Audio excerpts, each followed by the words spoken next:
अस्सलाम वालेकुम व्यूअर्स, प्यारा शागिर्दो।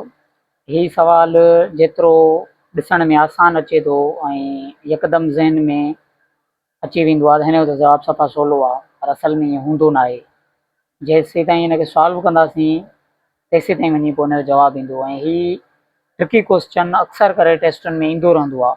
छो छाजे करे उहो शागिर्द जेको हूंदो आहे उनखे ही कंफ्यूज़ करण जे लाइ ही क्वेश्चन ईंदा आहिनि।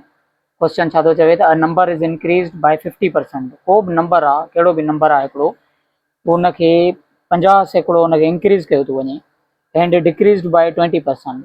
वाट इज़ नेट चेंज, हुन में तब्दीली केतिरी थी। जेकॾहिं हिकिड़े नंबर खे असां 50% मथे कयूं ऐं वरी पोइ हुनखे 20% घटि कयूं त यकदमि ज़हन में सुवालु ईंदो त बाक़ी 50 मां जेको आहे सो 20% घटि कयासीं त बाक़ी 30 बचा। तो तंहिंजे करे सवाल जो जवाबु जेको आहे उहो 30% ईंदो, पर हक़ीक़त में हिन जो सवाल जेको आहे उहो 30% न ईंदो आहे। सो ॾिसो त अचो त जेको आहे उहो सवाल जो जवाबु छा ईंदो आहे। तो सॉल्यूशन पाण हिन जो ॻोल्हियूं था। हाणे कहिड़े नंबर जेको आहे उहो पाण हिन जो जेको आहे खणूं था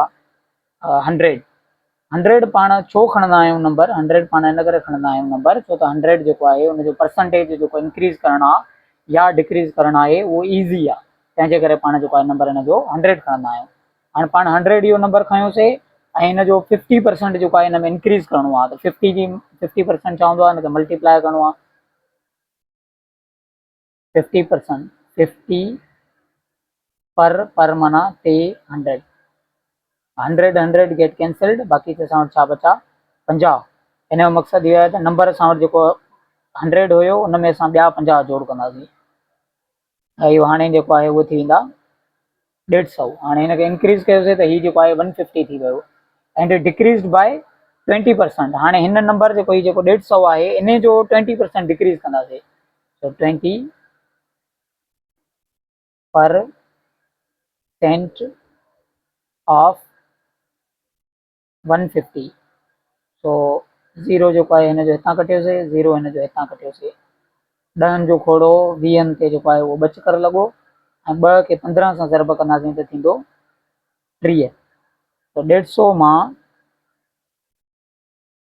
30 घटि कयूं त बाक़ी बचंदा 20।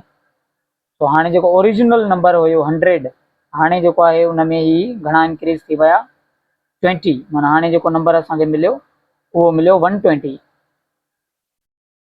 120 जेको नंबर मिलियो त पहिरियां नंबर हुयो 100, हाणे थी वियो नंबर उहो 20, त इहो इज़ाफ़ो हुन में केतिरो थी वियो 20%।